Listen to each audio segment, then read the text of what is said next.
A car bomb, October 4th, 1982. A man walks out of a restaurant, gets into his Cadillac, turns the key, and the desert night explodes into fire. He should have died.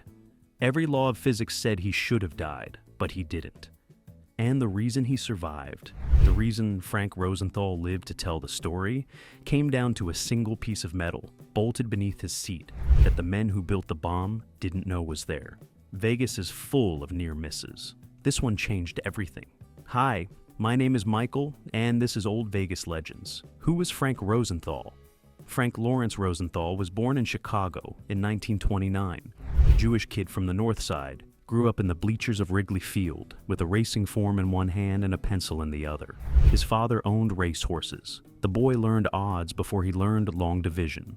Now some kids grow up wanting to be firemen or astronauts. Frank Rosenthal grew up wanting to beat the number. And the thing about Frank was, he could. By the time he was a teenager, he was calculating point spreads in his head with a precision that made bookies nervous. Not nervous enough to stop taking his action, but nervous. By his 20s, Frank Rosenthal was one of the most respected sports gambling minds in America. That's not my opinion. Sports Illustrated said so. In an era before analytics, before algorithms, before every sports bettor had a laptop and a spreadsheet, Frank Rosenthal read games the way a musician reads sheet music. He saw patterns. He calculated angles. He understood probability at a level that most people couldn't follow, even when he explained it slowly. The Chicago outfit noticed. Of course they noticed. The mob has always had a talent for identifying useful people, and Frank Rosenthal was extraordinarily useful. He wasn't muscle. He wasn't an enforcer. He was a mind, a calculator. The kind of man who could make a casino print money if you pointed him at it and got out of his way. His FBI file grew thick through the 1950s and 60s, illegal sports wagering operations, a rigged college basketball game in 1960 that got him banned from sports betting in multiple states. Frank always maintained his innocence on that one. The Nevada Gaming Commission maintained something else entirely. But here's the thing about Frank Rosenthal. He was never charged, never convicted. He existed in that precise gray zone between legitimate and criminal where the most interesting people in Las Vegas have always lived. He wasn't a gangster. He was something more dangerous. He was competent. How Lefty took over the Stardust. By the early 1970s, the Stardust was already a legend on the Strip. Opened in 1958, world's largest hotel at the time, the Chicago outfit, Milwaukee, Cleveland. Everyone had their hands in the Stardust's pockets. It was the premier skimming operation in Las Vegas, a finely tuned machine for moving mob money disguised as casino losses. But by 1974, the operation needed new management. The FBI was circling. The Nevada Gaming Commission was asking uncomfortable questions. And the mob needed a frontman, someone clean enough to pass scrutiny, dumb enough to be controlled, or smart enough to make everything work without leaving fingerprints. They found Alan Glick, 34 years old, San Diego real estate developer. Clean record, nice haircut, perfect. Glick's Argent Corporation acquired the Stardust along with 3 other properties, the Fremont, the Hacienda, and the Marina. The financing came largely through the Teamsters Central States Pension Fund, which at that point was essentially a mob lending institution with better brochures. And then they brought in Frank Rosenthal. His title was executive consultant. His salary was $4 million a year. His actual job was to run 4 casinos simultaneously without holding a gaming license, which is the kind of arrangement that requires a particular combination of audacity and genius that very few people possess. Frank didn't just run the Stardust, he commanded it. He arrived early and stayed late. He knew every dealer's name, every pit boss's weakness, every table's performance numbers. He understood the casino floor as a living system, a machine with moving parts that needed constant calibration. While Alan Glick sat in meetings with bankers and smiled for cameras, Frank Rosenthal was the one actually running the numbers. The Nevada Gaming Control Board figured this out relatively quickly. In 1976, they told Frank he needed to apply for a key employee license. Frank said his role was entertainment and consulting, not gaming. The board denied him anyway. He appealed, won in district court, lost in the Nevada Supreme Court in 1980. Frank Rosenthal was officially banned from operating a casino in Nevada. He stayed anyway. Changed his title to entertainment director. Kept running the show. Because in Las Vegas, especially in 1980, the title on your business card and the reality of what you actually did were often two completely different things. The innovations, nobody gives him credit. 4. Here's what bothers me about how Frank Rosenthal gets remembered.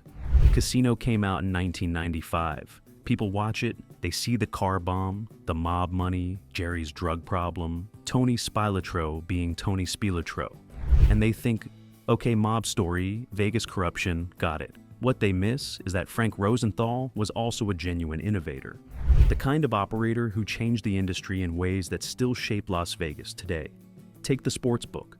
Before Frank Rosenthal, serious sports betting happened in back rooms, bookie joints, establishments that didn't exactly advertise their services in the yellow pages. Frank brought sports betting onto the casino floor, made it legitimate, made it comfortable, made it an experience. The Stardust race and sportsbook became the most famous sports betting destination in America, the place where serious gamblers came to make serious wagers on serious games. Every sportsbook you walk into today, every one, traces a direct line back to what Frank Rosenthal built at the Stardust in the 1970s. He didn't invent sports betting, he civilized it. That's a bigger achievement than most people recognize. Then there were the female blackjack dealers. The Stardust under Rosenthal was the first casino on the Strip to hire women as dealers systematically. Not as a gimmick, not for one table in a corner. Across the floor. Some people thought it was degrading. Some thought it was progressive. Frank thought it doubled revenue, and he was right. And then there were the muffins. I promised you the muffins. Frank Rosenthal required that every blueberry muffin baked in the Stardust kitchen contain exactly 16 ounces of blueberries per pound of batter. Uniform distribution. Equal blueberries in every muffin, no exceptions. He confirmed this himself in interviews. I don't know what to tell you. The man had standards. He also had consequences for people who failed to meet them. Catch someone cheating at a table game under Frank's watch and your hand got introduced to a rubber mallet. Put your feet on a gaming table and you went out a window. Not a door, a window. Frank Rosenthal ran a tight operation. A violent, possibly psychotic, genuinely effective operation. The Frank Rosenthal Show. And I need you to understand that this actually happened. Frank Rosenthal got a talk show. The Frank Rosenthal Show, taped at the Stardust, was a legitimate television production. The host was a man the Nevada Gaming Commission had just banned from running casinos. The guests included Frank Sinatra, Bob Hope, Wayne Newton, Liberace, O.J. Simpson, back when O.J. was just a football player and not, O.J. Frank Sinatra had never done a talk show before. Ever. The man performed for presidents. He'd turned down every television interview, offer he'd ever received. Frank Rosenthal got him in a chair and on camera. That tells you something about the kind of gravity Frank had. The kind of presence that made even Sinatra show up when he was asked. The show was Frank's way of saying something very specific to the Nevada Gaming Commission. You banned me from running casinos, fine. Watch me host the most connected talk show in Las Vegas from inside a casino I'm definitely not running. It was defiance dressed up as entertainment. It was also, honestly, kind of genius. Jerry, love, betrayal, and Tony Spilatro. If the professional story of Frank Rosenthal is a story about brilliance, the personal story is about something else entirely. It's a love story, and like most love stories that take place in Las Vegas, it ends badly. Her name was Jerry McGee, former showgirl. Beautiful the way Las Vegas produced beautiful in those years. Bright and dangerous and impossible to look away from. Frank fell for her completely. The kind of falling that bypasses all the calculations, all the probability assessments, all the odds making that defined every other decision in his life. He married her, gave her $2 million in cash and $1 million in jewelry. Built a life with her, had 2 children with her, trusted her in ways he trusted almost nobody else. But Gary had a past. Her ex-boyfriend, a hustler named Lester Diamond, was one of those relationships that never fully ends. And worse, far worse, was what came next. Tony Spilatro. Tony the Ant. Spilotro was the Chicago outfit's man in Las Vegas, 5 feet 5 inches of concentrated violence. He ran the mob's enforcement operations on the ground, led the hole-in-the-wall gang through a series of burglaries and home invasions that made the FBI very interested in him for a very long time. He was also Frank's friend, his protector, the man the outfit had assigned to keep Frank safe. Tony Spilotro started sleeping with Frank's wife. Nothing stays secret in Las Vegas. Frank found out. Of course he found out. And when he did, something broke in him that all the precision, all the calculation, all the odds-making in the world couldn't fix. The man who could read any game couldn't read the people closest to him. That's the part that hurts most, I think. Not the betrayal itself, the blindness. Jerry's life spiraled. Drugs, instability.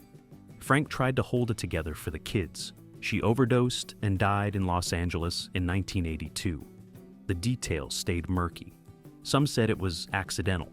Some said it was more complicated than that. Frank never spoke about it in specifics. Some wounds you carry without explaining them. The bomb, October 4th, 1982. Frank Rosenthal had dinner at Tony Roma's restaurant on East Sahara Avenue. Ribs, probably. Frank was a creature of routine, and Tony Roma's was part of the routine. He finished his meal, walked to the parking lot, got into his 1981 Cadillac Eldorado, and put the key in the ignition. The bomb detonated beneath the driver's seat. The fireball was visible for blocks. Witnesses said the explosion lifted the car off the ground. Chunks of metal scattered across the parking lot. Frank Rosenthal was on fire. And yet, he crawled out of the burning wreckage, screaming, according to witnesses, "They're trying to kill me," but alive. Burned, injured, but alive. And the reason came down to one specific engineering quirk of the 1981 Cadillac Eldorado. That particular model was manufactured with a metal plate beneath the driver's seat, a structural component that existed for chassis stability. The bomb had been placed beneath the car, but not precisely enough. The metal plate absorbed and deflected the main force of the blast. Pure chance. One model year earlier or later. Different car, different plate configuration. And Frank Rosenthal dies in a parking lot on East Sahara Avenue, and nobody ever makes a movie about him. Nobody was ever charged for the bombing. Frank said until his dying day that he didn't know who ordered it. Most people who understood how Las Vegas worked in 1982 had theories. The mob was angry about the FBI heat. Tony Spilotro had been skimming from the skim, taking money that even the bosses didn't know about. And Frank was connected enough to be punished for sins he may not have committed. Or maybe it was simpler than that. Maybe someone just decided that Frank Rosenthal had become a liability. He survived the bomb. He didn't survive Las Vegas. The aftermath and the slow exit. 6 months after the car bomb, Frank Rosenthal left Las Vegas. He took his 2 kids. He went to California, then eventually to Florida. He opened a sports bar called Crocs in Fort Lauderdale. He worked as a consultant for offshore sports betting operations. He lived quietly, or as quietly as a man with Frank Rosenthal's history could manage. The people around him didn't fare as well. Tony Spilotro and his brother Michael were beaten to death in an Indiana cornfield in 1986. The outfit's final accounting: no trial, no charges, just 2 men who knew too much and had taken too much and were buried in the dark. Alan Glick, the clean-cut frontman, cooperated with federal authorities. He walked away. Sometimes being useful to the government is better protection than anything the mob can offer. 15 people connected to the Stardust skimming operation were indicted in 1983. The bosses of the Chicago, Milwaukee, Cleveland, and Kansas City families. The largest organized crime prosecution in Las Vegas history. The machine that Frank Rosenthal had operated, whatever his actual role in the skimming itself, was dismantled piece by piece in federal courtrooms.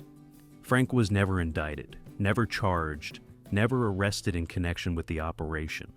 He maintained his innocence on the skimming until the end of his life. If they had something, he said, they would have dropped the hammer on me, and he was right. Whatever the FBI suspected, whatever the grand jury examined, the evidence against Frank Rosenthal was never enough. He died in Miami Beach in 2008. Heart attack. 79 years old. He died in a bed, which in his line of work is considered a successful outcome. In 1995, Martin Scorsese made Casino. Robert De Niro played Sam Ace Rothstein, the Frank Rosenthal character with a different name and a slightly cleaner reputation. Sharon Stone played Jerry. Joe Pesci played Spy Lotro. Frank watched the movie and rated De Niro's performance a 7 out of 10. Close, he said, but not quite right. He wouldn't comment on Sharon Stone's version of his wife. Some things you don't revisit. The movie made the Stardust immortal, made Frank Rosenthal immortal. And here's the irony. The man who was banned from running casinos, who was car bombed in a parking lot, who watched his wife die and his friend get buried in a cornfield. That man shaped Las Vegas more profoundly than most of the people whose names appear on the buildings. The sports book you'll find in every casino on the Strip today, Frank built that. The operational standards, the attention to detail, the idea that a casino floor is a living system that demands constant management. Frank built that too. The entertainment model that brought legitimate stars into casino showrooms. Frank understood that before almost anyone else. He wasn't a good man. I'm not going to stand here and tell you Frank Rosenthal was misunderstood. He operated inside a criminal enterprise. He associated with men who committed murder. He existed at the center of the largest casino skimming operation the FBI ever uncovered, and whether or not he personally touched that money, he knew exactly what was happening around him, but he was extraordinary at what he did. And Las Vegas, more than almost any city on Earth, has always had complicated feelings about the line between extraordinary and criminal. The Stardust is gone. Imploded in 2007, replaced eventually by Resorts World. The count room where millions disappeared has been concrete and rebar for almost 20 years. Tony Spilatro is in the ground in Indiana. Jerry McGee is gone. Alan Glick went back to California and tried to forget. And Frank Rosenthal? Frank Rosenthal left Las Vegas, outlived almost everyone who wanted him dead, and died of a heart attack at 79 in Miami Beach. The house always wins. But sometimes, just sometimes, so does the man who built it. That was the story of Frank Rosenthal, a true Vegas legend. Which part of this story hit different for you? Tell me in the comments. And if you love discovering the real people behind the neon, hit subscribe, because every legend had a story, and Vegas never forgets.